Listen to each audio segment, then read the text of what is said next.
ಆತ್ಮೀಯ ವೀಕ್ಷಕರೇ, Royson creations YouTube ಚಾನಲ್ಗೆ ನಿಮಗೆ ಸ್ವಾಗತ. ಇಂದಿನ ಈ ವಿಡಿಯೋದಲ್ಲಿ 10ನೇ ತರಗತಿಯ ಹಿಂದಿ ವಾರ್ಷಿಕ ಪರೀಕ್ಷೆ ಏಪ್ರಿಲ್ 2024 ಮಾಡೆಲ್ ಕ್ವಶನ್ ಪೇಪರ್ 2ನ್ನು ಅವುಗಳ ಉತ್ತರದೊಂದಿಗೆ ವಿಶ್ಲೇಷಿಸೋಣ. ಈಗ ಆಲ್ರೆಡಿ ಒಂದು ಮಾಡೆಲ್ ಕ್ವಶನ್ ಪೇಪರನ್ನು ಡಿಸ್ಕಷನ್ ಮಾಡಿದ್ದೀನಿ ಮಕ್ಕಳ. ಸೊ ಈ ಒಂದು ಮಾಡೆಲ್ ಕ್ವಶನ್ ಪೇಪರನ್ನು ನಿಮ್ಮ ಜೊತೆ ಡಿಸ್ಕಷನ್ ಮಾಡ್ತಿದ್ದೀನಿ. ಸೊ ನಿಮಗೆ ಕ್ವಶನ್ ಪೇಪರನ್ನು ರಿವೈಸ್ ಮಾಡ್ತಾನೆ ಗೊತ್ತಾಗುತ್ತೆ, ತುಂಬ ಪ್ರಶ್ನೆಗಳು ರಿಪೀಟ್ ಆಗಿರ್ತವೆ. ಹಾಗಾಗಿ ಚೆನ್ನಾಗಿ ಅಭ್ಯಾಸವನ್ನು ಮಾಡಿಕೊಂಡು ನಾಳೆ ಬರೆಯುವ ನಿಮ್ಮ ಎಕ್ಸಾಮ್ಗೆ ಪ್ರಿಪೇರ್ ಆಗಿ ಅಂತ ಹೇಳ್ತಾ ಈ ವಿಡಿಯೋನ ಪ್ರಾರಂಭಿಸ್ತಾ ಇದ್ದೀನಿ. ಯಾರೆಲ್ಲ ಮೊದಲ ಬಾರಿ ನಮ್ಮ ಚಾನಲ್ ನೋಡ್ತಿದ್ದೀರಾ ಸಬ್ಸ್ಕ್ರೈಬ್ ಮಾಡಿ ಹಾಗೂ ನಿಮ್ಮ ಫ್ರೆಂಡ್ಸಿಗೆ ಶೇರ್ ಮಾಡಿ. फर्स्ट मेन निम्नलिखित प्रश्नों के 4 विकल्प सुझाए गए हैं. उनमें से सर्वाधिक उचित विकल्प चुनकर उसके संकेताक्षर सहित पूर्ण रूप से लिखिए. 8 ಪ್ರಶ್ನೆಗಳಿರ್ತವೆ. ಫಸ್ಟ್ ಕ್ವಶನ್, ಕಾಮ್ ಆನ ಮುಹಾವರೆ का अर्थ है. ಸೊ ಅದರ ಕಾಮ್ ಆನ ಮುಹಾವರೆಯ ಅರ್ಥ ಏನಪ್ಪ ಅಂದರೆ ಕೊಟ್ಟಿರೋ 4 ಆಪ್ಷನಲ್ಲಿ ಆಪ್ಷನ್ ಇ ಕಾಮ್ ಮೇ ಆನ. ಸೊ ಹಾಗಾಗಿ ಆಪ್ಷನ್ ಇ ಸರಿಯಾದಂತಹ ಉತ್ತರ ಇಲ್ಲಿದೆ. ಎರಡನೇ ಪ್ರಶ್ನೆ, ಇಸ್ಮೆ ದೀರ್ಘ ಸಂಧಿ ಕಾ ಉದಾಹರಣೆ. ಕೊಟ್ಟಿರೋದ್ರಲ್ಲಿ ದೀರ್ಘ ಸಂಧಿಗೆ ಉದಾಹರಣೆ ಯಾವುದಪ್ಪ ಅಂದರೆ ಹಿಮಾಲಯ. ಸೊ ಹಾಗಾಗಿ ದೀರ್ಘ ಸಂಧಿಗೆ ಉದಾಹರಣೆ Himalaya. A is the right answer. Next, ಸಫಲ್ ಕಾ ವಿಲೋಮ ಶಬ್ದ. ಸಫಲ್ ಅನ್ನೋದಕ್ಕೆ ವಿಲೋಮ ಶಬ್ದ ವಿಫಲ್. ಹಾಗಾಗಿ ಆಪ್ಷನ್ ಆ ವಿಫಲ್ is the right answer. Next fourth question, ನಿಮ್ನಲಿಖಿತ್ ಮೇ ಸೆ ಬಹುವಚನ ಶಬ್ದ. ಕೊಟ್ಟಿರೋದ್ರಲ್ಲಿ ಬಹುವಚನ ಶಬ್ದ ಯಾವುದು ಅಂತ ಹೇಳಿ ಕೇಳಿದ್ದಾರೆ. ಸೊ ಕೊಟ್ಟಿರೋ ಈ 4ರಲ್ಲಿ ಕಿತಾಬೆ ಅನ್ನೋದು ಬಹುವಚನ ಶಬ್ದ ಆಗಿರುತ್ತೆ. ಹಾಗಾಗಿ ಕಿತಾಬೆ ರೈಟ್ ಆನ್ಸರ್. 5ನೇ ಪ್ರಶ್ನೆ, ನಾಯಕ್ ಕ ಅನ್ಯಲಿಂಗ. ಸೊ ನಾಯಕ್ ಅದಕ್ಕೆ ಅನ್ಯಲಿಂಗ ಏನಾಗಿರುತ್ತೆ ಹೇಳಿ, ನಾಯಿಕ. ಸೊ ಹಾಗಾಗಿ ಆಪ್ಷನ್ ಇ ನಾಯಿಕಾ is the right answer. Next 6ನೇ ಪ್ರಶ್ನೆ, ಸತ್ಸಾಯಿ ಇಸ್ ಸಮಾಸ ಕಾ ಉದಾಹರಣೆ ಹೈ. ಸತ್ಸಾಯಿ ಇಸ್ ಯಾವ ಸಮಾಸಕ್ಕೆ ಉದಾಹರಣೆ ಅಂದರೆ ಅದು ದೀರ್ಘ ಸಮಾಸಗೆ ಉದಾಹರಣೆಯಾಗಿರ್ತದೆ. 7ನೇ ಪ್ರಶ್ನೆ, ನಿಮ್ನಲಿಖಿತ್ ಮೇ ಸೆ ಪ್ರಥಮ ಪ್ರೇರಣಾರ್ಥಕ ಕ್ರಿಯಕ ಶಬ್ದ. ಪ್ರಥಮ ಪ್ರೇರಣಾರ್ಥಕವನ್ನು ಕೇಳಿದ್ದಾರೆ ಮಕ್ಕಳ. ಸೊ ಇಲ್ಲಿ ಕೊಟ್ಟಿರೋದ್ರಲ್ಲಿ ಚಲಾನ ಇಸ್ ದ ರೈಟ್ ಆನ್ಸರ್. ಸೋನಾನು ಬರಲ್ಲ, ಲಿಖ್ನಾ ಬರಲ್ಲ, ಸುಲ್ವಾನ ಅದು ದ್ವಿತೀಯ ಪ್ರೇರಣಾರ್ಥಕ್ಕೆ ಬರುತ್ತೆ. ಹಾಗಾಗಿ ಪ್ರಥಮ ಪ್ರೇರಣಾರ್ಥಕ ಚಲಾನ ಇಸ್ ದ ರೈಟ್ ಆನ್ಸರ್. 8ನೇ ಪ್ರಶ್ನೆ, ವಹ ಕ್ಯಾ ಸುಂದರ್ ದೃಶ್ಯ ಹೈ. ರೇಖಾಂಕಿತ ವಿರಾಮ್ ಚಿಹ್ನೆ. ಸೊ ಇಲ್ಲಿ ಈ ಶಬ್ದಕ್ಕೆ ರೇಖಾಂಕಿತವನ್ನು ಇದನ್ನ ಲೈನನ್ನು ಹೇಳಿದ್ದಾರೆ. ವಹ ಸೊ ಅದೇನಾಗುತ್ತೆ, ಸೊ ಅದು ವಿಸ್ಮಯಾದಿ ಬೋಧಕ್ಕೆ ಬರುವಂತಹದ್ದು. ಹಾಗಾಗಿ ಆಪ್ಷನ್ ಇ ವಿಸ್ಮಯಾದಿ ಬೋಧಕ ಚಿಹ್ನೆ ಆಗಿರ್ತದೆ. ಆಪ್ಷನ್ ಇ ಸರಿಯಾದ ಉತ್ತರ. नेक्स्ट सेकेंड मेन, प्रथम 2 शब्द के सूचित संबंध के अनुरूप तीसरे शब्द के संबंधित शब्द लिखिए. ಇಲ್ಲಿ 4 ಪ್ರಶ್ನೆಗಳಿರ್ತವೆ ಮಕ್ಕಳ. ಅನುರೂಪತಾ ಕೇಳಿರ್ತಾರೆ. 9ನೇ ಪ್ರಶ್ನೆ, ದಯಾ ಧರ್ಮ का मूल, पाप अभिमान का मूल. 10ನೇ ಪ್ರಶ್ನೆ, ಕಾಶ್ಮೀರಿ ಸೇಬ್. ನಾಗಪುರ ಏನಕ್ಕೆ ಫೇಮಸ್, ಸಂತ್ರ. 11ನೇ ಪ್ರಶ್ನೆ, ಗುಲಾಬ್ ಪೌದಾ, ಸೋನ್ಜೋಯಿ ಲತಾ. ಫೇಸ್ಬುಕ್ ವರದಾನ, ಹ್ಯಾಕಿಂಗ್ ಅಭಿಶಾಪ. ಸೊ ಈ ರೀತಿ ನಿಮಗೆ ಅನುರೂಪತೆಗಳು ಕೇಳ್ತಾರೆ. ಈಸಿಯಾಗಿ 4 ಅಂಕವನ್ನು ಗಳಿಸ್ಕೋಬೋದು ಮಕ್ಕಳ. ಕ್ವಶನ್ಸನ್ನು ನೀಟಾಗಿ ಓದ್ಕೊಂಡ್ರೆ ಅರ್ಥ ಆಗುತ್ತೆ. ನೆಕ್ಸ್ಟ್ ಥರ್ಡ್ ಮೇ, ನಿಮ್ನಲಿಖಿತ ಪ್ರಶ್ನೋಕೆ ಏಕ್ ವಾಕ್ಯ ಮೇ ಉತ್ತರ ಲಿಖೆ. ಒಂದು ವಾಕ್ಯದಲ್ಲಿ ಉತ್ತರಿಸಲಿಕ್ಕೆ 4 ಪ್ರಶ್ನೆಗಳಿರ್ತವೆ. 13ನೇ ಪ್ರಶ್ನೆ, ನರ್ಕೆ ಕರೋ ಮೇ ಕ್ಯಾ ಕ್ಯಾ ಬಂದ್ ಹೈ. ನರ್ಕೆ ಕರೋ ಮೇ ವಿದ್ಯುತ್ ಬರಿ ಬಾಪ್ ಬಂದ್ ಹೈ. 14ನೇ ಪ್ರಶ್ನೆ, सबसे पहले आदमी कहाँ रहता था. सबसे पहले आदमी जंगल की गुफाओं में रहता था. 15ನೇ सम्मेलन का उद्घाटन कैसे हुआ. सम्मेलन का उद्घाटन शानदार हुआ. 16ನೇ ಪ್ರಶ್ನೆ, बसंत की सच्चाई एकांकी कितने दृश्य है. बसंत की सच्चाई एकांकी में 2 दृश्य है. ಸೊ ಇದಿಷ್ಟು one word answer questions. Next 4th में निम्नलिखित प्रश्नों के 2-3 वाक्य में लिखिए. ಸೊ ಇಲ್ಲಿ 8 ಪ್ರಶ್ನೆಗಳಿರ್ತವೆ. 17ನೇ ಪ್ರಶ್ನೆ, ಸೇಬ್ ಕಿ ಹಾಲತ್ ಕೆ ಬಾರೆ ಮೇ ಲಿಖಿಯೆ. ಸೊ ಸೇಬ್ ಹೇಗಿತ್ತು ಅದರ ಬಗ್ಗೆ ನೀವು ಅಲ್ಲಿ ಉತ್ತರವನ್ನು ಬರಿಬೇಕಾಗಿದೆ. ಏಕ್ ಸೇಬ್ ಸಡಾ ಹುವಾ ತಾ, 1 रुपए के आकर चिला के गया था. दूसरा भी आधा सड़ा हुआ था.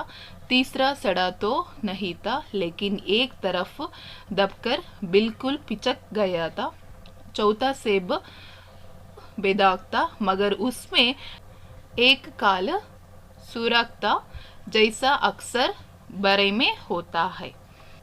18ನೇ प्रश्न, लेखक का ध्यान आकर्षित करने के लिए गिल्लू क्या क्या करता है। गिल्लू लेखक के पैरे तक आकर सर से पर्दे पर चढ़ जाता था और फिर उसी तेजी से उतरता। उसका यह दौड़ने का क्रम तब तक चलता जब तक लेखक उसे पकड़ने के लिए न उठती। नेक्स्ट, दिनकर जी के अनुसार मानव की सही परिचय क्या है। आधुनिक मानव ने जल, विद्युत, भाप और पवन या प्रकृति के हर तत्व पर विजय प्राप्त कर ली है। जो मानव दूसरे मानव के प्रेम का रिश्ते जोड़कर आपस की दूरी को, भाईचारे को समझ वही मानव कहलाता है। 22 ई गवर्नेंस क्या है। ई गवर्नेंस द्वारा सरकार की सभी कामकाज का विवरण, अभिलेख, सरकारी आदेश आदि को यथावत लेंगे को सूचित किया जाता है। इससे प्रशासन पारदर्शी बन सकता है। 21 प्रश्न, जैनुलाब्दीन नमाज के बारे में क्या कहता थे। वे कहते हैं, जब तुम नमाज पढ़ते होता तुम अपने शरीर से इतर ब्रह्मांड का एक हिस्सा बन जाते हो, जिसमें दौलत, आयु, जाति या धर्म, पंथ का कोई भेदभाव नहीं होता है। नेक्स्ट 22ನೇ ಪ್ರಶ್ನೆ, ರೋಬೋನಿಲ್ क्या क्या काम करता था. ಸೊ ರೋಬೋನಿಲ್ ಏನೆಲ್ಲ ಕೆಲಸವನ್ನ ಮಾಡ್ತಾ ಇರುತ್ತೆ. ಸೊ ಅದರದಷ್ಟು ಆನ್ಸರ್ಸ್ ಇಲ್ಲಿದೆ ನೋಡಿ ಮಕ್ಕಳ. ನೆಕ್ಸ್ಟ್ 23ನೇ ಪ್ರಶ್ನೆ, बाल कृष्ण अपने माता से क्या क्या शिकायत करता है. बलराम कृष्ण से कहता है कि यशोदा माता ने तुम्हें जन्म नहीं दिया है बल्कि मोल लिया है. यह बार बार पूछता है कि तुम्हारे माता पिता कौन है. नंद और यशोदा तो गोरे है, तुम क्यों काले हो. तो 24ನೇ ಪ್ರಶ್ನೆ, ಶನಿ का निर्माण किस प्रकार हुआ. ಯಾವ ರೀತಿ ನಿರ್ಮಾಣ ಆಗಿದೆ ಅಂತ ಕೇಳಿದರೆ, शनि का वायुमंडल हाइड्रोजन, हीलियम, मीथेन तथा अमोनिया जैसे से बना है. ಅಥವಾ ಆ ಪ್ರಶ್ನೆಗೆ ಇನ್ನೊಂದು ಆಪ್ಷನ್ ಇದೆ, सत्य क्या होता है, उसका रूप कैसे होता है.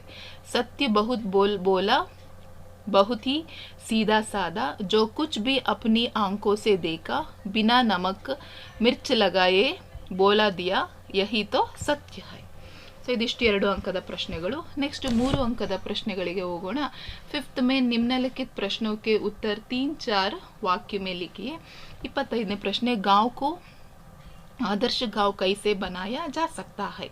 गांव को आदर्श बनाने के लिए पहले गांव को स्वच्छ रखना, पेड़ पौधे लगाना, कूड़े को एक जगह एकत्र करना और एक घर में स्वच्छता के बारे में जागृत करना आदि है. 26ನೇ प्रश्न, एवरेस्ट की चोटी पर पहुंचाकर बिचेंद्री ने क्या किया. एवरेस्ट पहुंचकर अपने घुटनों पर बैठी, बर्फ पर अपने माथे को लगाकर मैंने सागर माता के ताज का चुंबन किया, अपने तेल से हनुमान चालीस और दुर्ग माता का चित्र निकाला, उसको लाल कपड़े में लपेटकर छोटी सी पूजा की और उसे बर्फ में दबा दिया. 27ನೇ प्रश्न, मनुष्य के लिए सुख की प्राप्ति कब संभव हुआ. मनुष्य को नष्ट ना करे, सुसमय पर जो काम करना है उसे उसी समय की मन लगा कर करे, तभी तो मनुष्य के लिए सुख की प्राप्ति संभव हुआ. 28ನೇ प्रश्न, भारत माता के प्रकृति सौंदर्य का वर्णन कीजिए. भारत माता के खेत हरे भरे है, फल फूलों से वन और उपवन है, उसकी गोद खनिजों का व्यापक धन भर हुआ है, उस धन को वह मुक्त हस्त में सबसे बांट रही है. 29ನೇ ಪ್ರಶ್ನೆ, ಬಸಂತ್ ಹಿಮಾನ್ದಾರ್ ಲಡ್ಕಾ ಹೈ ಕೈಸೆ. ಸೊ ಅವನೊಬ್ಬ ಹಿಮಾನ್ದಾರ್ ಲಡ್ಕಾ ಆಗಿದ್ದ, ಯಾವ ರೀತಿ, ಅದಕ್ಕೆ ಸಂಪೂರ್ಣ ಆನ್ಸರ್ ಇಲ್ಲಿದೆ ಮಕ್ಕಳ. 30ನೇದು, ಆಶಿಯಮ್ಮ ಜಿ अब्दुल कलाम को खाने के क्या क्या देती थी. आशियम्मा जी अब्दुल कलाम के सामने केल का पात बिचलती और उस पर चावल एवं सुगंधित और स्वादिष्ट सांभर डालती, साथ में घर का बन आचार और नारियल की ताज़ी चटनी भी होती थी. ನೆಕ್ಸ್ಟ್ 31ನೇ ಪ್ರಶ್ನೆ, ಬಿಚಂದ್ರಿ ಕಾ ಬಚ್ಪನ್ ಕೈಸೆ ಬಿತಾ, ಅವರ ಬಚ್ಪನ್ ಅಂದರೆ ಅವರ ಬಾಲ್ಯ ಯಾವ ರೀತಿ ಇತ್ತು ಅದನ್ನು ಕೇಳಿದ್ದಾರೆ. ಸೊ ಅದಕ್ಕೂ ನೀವು ಆನ್ಸರ್ ಇಲ್ಲಿದೆ ಮಕ್ಕಳ, ನೋಡಿ ಪ್ರಾಕ್ಟೀಸ್ ಮಾಡ್ಕೊಳ್ಳಿ. 32ನೇ ಪ್ರಶ್ನೆ, ನಿಮ್ನಲಿಖಿತ ದೋಹೆ ಕಾ ಭಾವಾರ್ಥ ಲಿಖಿಯೇ. ತುಳಸಿ ಸಾತಿ ವಿಪತ್ತಿ ಕೆ विदय विनय विवेक साहस सुकृत सुस्तिव्रत राम भरोसा एक. तुलसी कहते हैं कि जब मनुष्य पर विपत्ति पड़ती है तब विदय विनय और विवेक ही उसका साथ निभाते हैं. जो राम पर भरोसा करता है वह साहसी सर्वत्र और सुकृतवन होता है. सो ಇದು ಅದರ ಭಾವಾರ್ಥ ಆಗಿದೆ. नेक्स्ट 33ನೇ प्रश्न, गद्यांश का अनुवाद कन्नड़ या अंग्रेजी में कीजिए. आज का युग इंटरनेट का युग है. इंटरनेट द्वारा घर बैठे बैठे खरीदारी कर सकते हैं. इंटरनेट की सहायता के बेरोजगारी की ಮೀಟಾ ಸಕ್ತೆ ಹೈ. ಅಂದರೆ ಇಂದಿನ ಯುಗ ಇಂಟರ್ನೆಟ್ನ ಯುಗವಾಗಿದೆ. ಇಂಟರ್ನೆಟ್ನ ಮೂಲಕ ನಾವು ಮನೆಯಲ್ಲಿಯೇ ಕುಳಿತು ವ್ಯಾಪಾರ ಮಾಡಬಹುದು. ಇಂಟರ್ನೆಟ್ನ ಸಹಾಯದಿಂದ ನಿರುದ್ಯೋಗದ ಸಮಸ್ಯೆಯನ್ನು ತೊಡೆದು ಹಾಕಬಹುದು. ಇದು ಅದರ ಅರ್ಥವಾಗಿದೆ. ಇದಿಷ್ಟು ಬರೆದ್ರೆ ನಿಮಗೆ 27 ಅಂಕ ನಿಮಗೆ ಆ ಮೇನಿಂದ 5th ಮೇನಿಂದ ಸಿಗುತ್ತೆ. ನೆಕ್ಸ್ಟ್ 6th ಮೇ, ನಿಮ್ನಲಿಖಿತ ಪ್ರಶ್ನೋं का उत्तर 4-5 ವಾಕ್ಯ में लिखिए.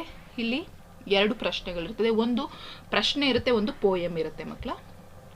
34ನೇದು, ಕರ್ನಾಟಕ ಕಿ ಪ್ರಕೃತಿ ಸೂಕ್ಷ್ಮ ಕಾ ವರ್ಣನ್ ಕಿಜಿಯೇ. ಸೊ ಕರ್ನಾಟಕದ ಪ್ರಕೃತಿಯ ಬಗ್ಗೆ ವಿವರಣೆ ಮಾಡ್ಲಿಕ್ಕೆ ಕೇಳಿದರೆ ಅಥವಾ ಅದರ ಶಿಲ್ಪಕಲಾ ಬಗ್ಗೆ ಕೇಳುವಂಥ ಸಾಧ್ಯತೆಗಳು ಹೆಚ್ಚಾಗಿರ್ತವೆ. ಚೆನ್ನಾಗಿ ಅಭ್ಯಾಸ ಮಾಡ್ಕೊಳ್ಳಿ, ಆನ್ಸರನ್ನು ನೋಡಿ ಪ್ರಾಕ್ಟೀಸ್ ಮಾಡ್ಕೊಳ್ಳಿ. 35ನೇ ಪ್ರಶ್ನೆ, ನಿಮ್ನಲಿಖಿತ ಕವಿತಾಂಶಮೇ ಪೂರ್ಣ ಕೀಜಿಯೇ. ಸೊ ಅಸಫಲತಾ ಪೋಯಮ್ ಇದೆ, ಅದನ್ನು ಸಹ ಕಲ್ತ್ಕೊಂಡಿರಿ ಚೆನ್ನಾಗಿ. ನೆಕ್ಸ್ಟ್ 8th ಮೇನಲ್ಲಿ 36ನೇ ಪ್ರಶ್ನೆ, निम्नलिखित गद्यांश ध्यानपूर्वक पढ़कर नीचे दिए गए प्रश्नों के उत्तर लिखिए. कर्नाटक राज्य भारत देश का प्रगतिशील राज्य है. यह की आबादी और करोड़ है. यह की प्राकृतिक सूक्ष्म नयन मनोहर है. यह कन्नड़ भाषा बोली जाती है. कर्नाटक की शोभ बढ़ने के लिए पश्चिम के अरबी समुद्र है.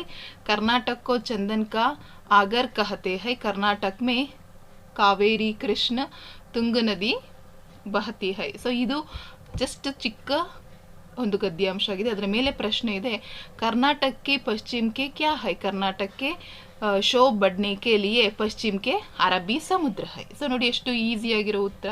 कर्नाटक में कौन कौन सी भाषा बोल जाती थी. कर्नाटक में यह कन्नड़ा भाषा बोल जाती है. चंदन का आगर किस राज्य को कहते हैं. कर्नाटक को चंदन का आगर कहते हैं.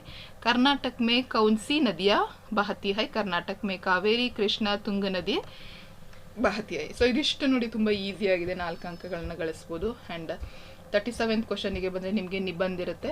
ಸೊ ಅಲ್ಲಿ ಸ್ವಚ್ಛ ಭಾರತ್ ಅಭಿಯಾನ, बेरोजगारी का समस्या, इंटरनेट का योग एंड योगदान. ಸೊ ಅದ್ರ ಬಗ್ಗೆ 3 ಕೇಳಿದ್ದಾರೆ. ಸೊ 3ರಲ್ಲಿ ಯಾವುದಾದ್ರೂ ಒಂದನ್ನು ತೆಗೆದುಕೊಳ್ಳಿ. ಇಂಟರ್ನೆಟ್ನ ಚೆನ್ನಾಗಿ ಅಭ್ಯಾಸ ಮಾಡಿ, ಯಾಕೆಂದರೆ ಟೆಕ್ಸ್ಟ್ ಬುಕ್ಕಲ್ಲೂ ನಿಮಗೆ ಆ ಪಾಠ ಇರೋದ್ರಿಂದ ಈಸಿಯಾಗಿ ಬರೆದು ಬಿಡ್ತೀರಾ. ಸೊ ಆ ಪ್ರಶ್ನೆನ ಸೆಲೆಕ್ಟ್ ಮಾಡ್ಕೊಂಡು ಬರ್ಕೊಳ್ಳಿ. ನೆಕ್ಸ್ಟ್ ನಿಮಗೆ ಲಾಸ್ಟ್ ಮೇನಲ್ಲಿ ನಿಮ್ನಲಿಖಿತ ವಿಷಯ के बारे में पत्र लिखिए ಕೇಳಿರ್ತಾರೆ. 4 दिन की छुट्टी मांगते हुए अपने प्राध्यापक को पत्र लिखिए. ಸೊ ಆಲ್ರೆಡಿ ನಿಮಗೆ ಪ್ಯಾಟ್ರನ್ ಗೊತ್ತಿರೋದ್ರಿಂದ ಸೊ ಅದನ್ನು ಬರೆದು ಅಭ್ಯಾಸ ಮಾಡಿ ಎಕ್ಸಾಮಲ್ಲಿ ಔಟ್ ಅಂಕಗಳನ್ನ ಅದರಿಂದ ತೆಗೆದುಕೊಳ್ಳಿ ಅಂತ ಹೇಳ್ತಾ ಈ ವಿಡಿಯೋ ನಿಮಗೆ ಬಹಳ ಯೂಸ್ಫುಲ್ ಆಗಿದೆ. ಇದೇ ರೀತಿ ಇನ್ನೆರಡು ಪತ್ರಿಕೆಗಳನ್ನು ನಿಮ್ಮ ಜೊತೆ ಡಿಸ್ಕಷನ್ ಮಾಡ್ತೀನಿ ಅಂತ ಹೇಳ್ತಾ ಈ ವಿಡಿಯೋ ಎಂಡ್ ಮಾಡ್ತಾ ಇದ್ದೀನಿ. ಹೆಚ್ಚಿನ ವಿಡಿಯೋಗಾಗಿ ರಾಯ್ಸನ್ ಕ್ರಿಯೇಷನ್ಸ್ ಯೂಟ್ಯೂಬ್ ಚಾನಲನ್ನು ಸಬ್ಸ್ಕ್ರೈಬ್ ಮಾಡಿ.